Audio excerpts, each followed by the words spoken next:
कभी सोचा है इंडिया का आखिरी गांव कैसा दिखता होगा, जहां रोड खत्म हो जाती है और पहाड़ों की कहानियां शुरू होती है। एक ऐसी जगह जहां हवा इतनी साफ है कि आईआईटी दिल्ली के एक रिसर्च ने इसे इंडिया का क्लीनेस्ट एयर का टैग दे दिया।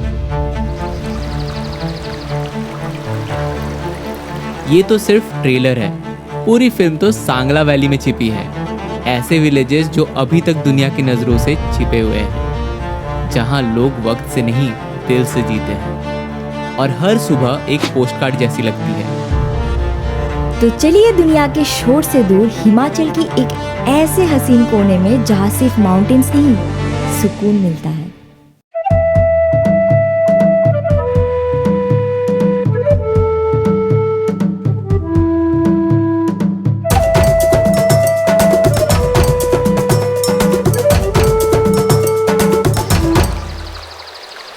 हम निकल पड़े थे इंडिया के लास्ट विलेज चिटकुल को एक्सप्लोर करने, लेकिन उससे पहले हमारी नज़र पड़ती है एक ऐसे गांव पर जो दुनिया के मैप में शायद छुपा हो, पर हमारे कैंप साइट से बस 10 मिनट की दूरी पर था।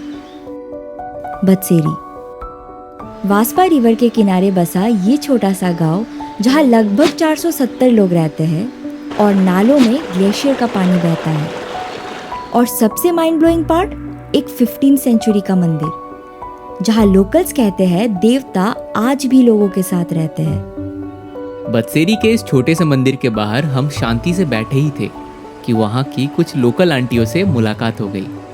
बातों ही बातों में हमने कैजुअली पूछ लिया, आपका घर कौन सा है? हाँ, मेरा घर तो ऐसे ही पुराना है। ये वाला? हाँ, ये आपका घर है? ये नीचे वाला। इतना शर्म लगेगा। चलो, मतलब देखना है कि लोकल लोग कैसे रहते हैं। चलो चलो, अगर आपको प्रॉब्लम नहीं है मतलब तो। सच कहूँ तो हमारे मन में एक अलग ही क्यूरियोसिटी थी कि यहाँ के लोग किस तरह रहते होंगे। इन रिमोट पहाड़ों में घर का कल्चर कैसा होता होगा। आंटी मुस्कुराई और बोली, यहाँ बदसेरी में ज्यादा लोग नहीं आते बेटा, पर आप आए हो तो जरूर चलो मेरे घर। और बस एक पल में हम किसी टूरिस्ट से ज्यादा एक गेस्ट बन गए थे।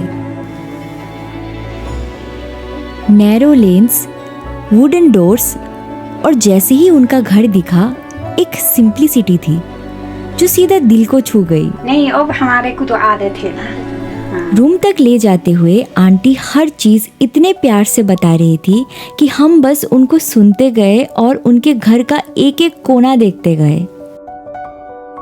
आंटी की बातों में एक ऐसी सिंप्लिसिटी और असलियत थी जो बड़े शहरों में शायद कहीं खो गई है।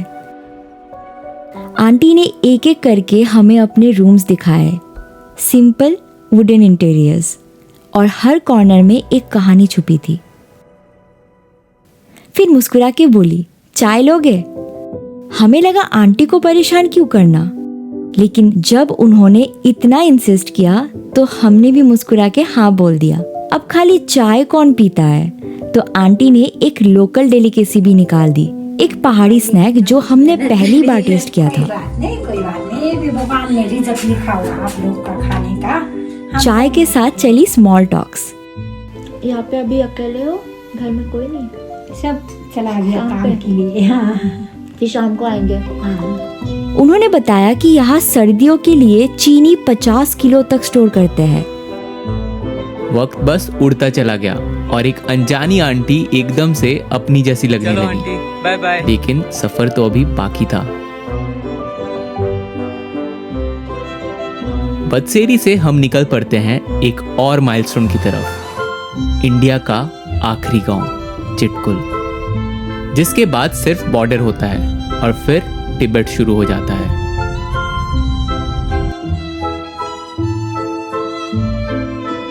क्या आपने कभी इंडिया के लास्ट विलेज के बारे में सुना है?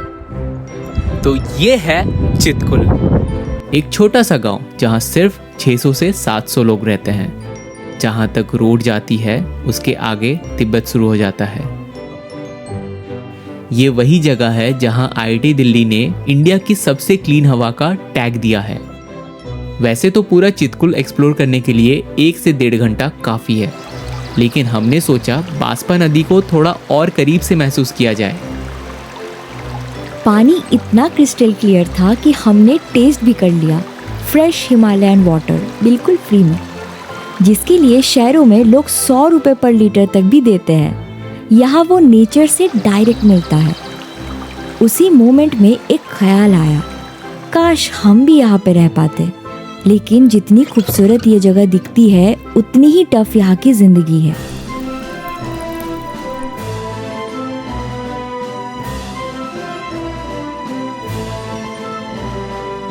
हर सुबह स्नोफॉल से लड़ना, बेसिक चीज़ों के लिए आवर्स वॉक करना और फिर भी चेहरों पे मुस्कान रखना, यही असली पहाड़ियों की स्ट्रेंथ है।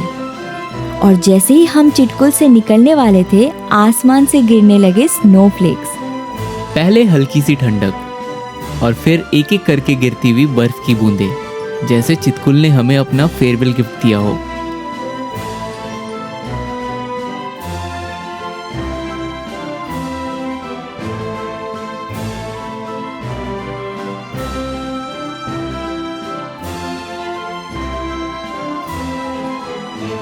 ये एक ऐसी जगह है जहां सिर्फ सफर नहीं, हर लम्हा याद बन जाता है। याद है आपको फर्स्ट एपिसोड में सोनम ने हमें प्रॉमिस किया था कि वो हमें अपने मोनेस्ट्री घुमाएगा। तो चलिए आज चलते हैं सांगला के एक बहुत ही सुंदर और शांत मोनेस्ट्री की तरफ। सोनम के लिए ये मोनेस्ट्री एक इमोशनल घर जैसी थी, जहाँ हर कोने में उसका एक पल छुपा था। और जैसे ही हम मोनेस्ट्री के अंदर गए, सोनम के कुछ चाइल्डहुड फ्रेंड्स ने उसे देखा और एक प्यारा सा सवाल पूछा, जिसका जवाब शायद सोनम के पास भी नहीं था। खैर, फिर शुरू होती है एक स्पिरिचुअल जर्नी। सोनम हमें एक एक करके मोनेस्ट्री का हर एक कोना से मिलवाता।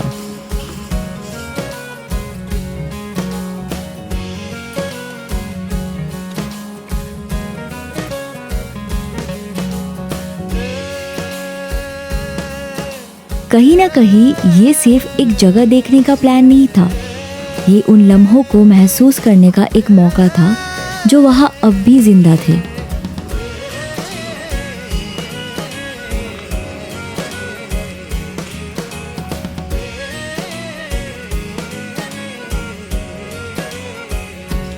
मिस करते हो क्या मोनेस्ट्री को? मिस करते हैं, बचपन से यहाँ बैठे। इस जगह का क्या एक ऐसा चीज़ बताओ जो घर में नहीं मिलता है। दोस्तों के साथ होते हैं ना, एक बैठने का, साथ में रहने का होता है, फीलिंग अलग से वही होता है, वो नहीं मिलते ना। बचपन से साथ में बैठे हैं, वही दोस्त साथ में नहीं है। बुरा लगता है? हाँ लगता है, कभी आते हैं मोनेस्ट्री में ये नहीं कि आप एक बार छोड़ गया तो अब नहीं है, ये नहीं है। हर इंसान को क्या बोलते बदलने का चांस देती है, टाइम के हिसाब से बदलते हैं। जैसे कि मैं छोटा था तो मेरे अंदर कुछ आदतें थे बुरे, बहुत के हिसाब से हम जैसे कि आप हैं, हर इंसान में एक अलग बुराई सोच होता है। धीरे धीरे करके हम बदलते हैं, वो बुराई हम साल के हिसाब से हम समझ भी आता है क्या ठीक है क्या ठीक नहीं। और ये तो सिर्फ एक शुरुआत थी। हिमाचल का एक ऐसा गांव हमारा इंतजार कर रहा है जिसे हम अगले एपिसोड में पूरा एक्सप्लोर करेंगे। अगर आपको ये वीडियो पसंद आया हो तो एक लाइक जरूर करना, कमेंट करके बताना कि आपको बदसेरी और चितकुल का कौन सा मोमेंट सबसे स्पेशल लगा। और हाँ, अपने फ्रेंड्स और फैमिली तक ये वीडियो जरूर शेयर करना। मिलते हैं हम आपसे नेक्स्ट एपिसोड ऑफ ले चल हिमाचल में। तब तक के लिए travel like a nomad and be nomadic.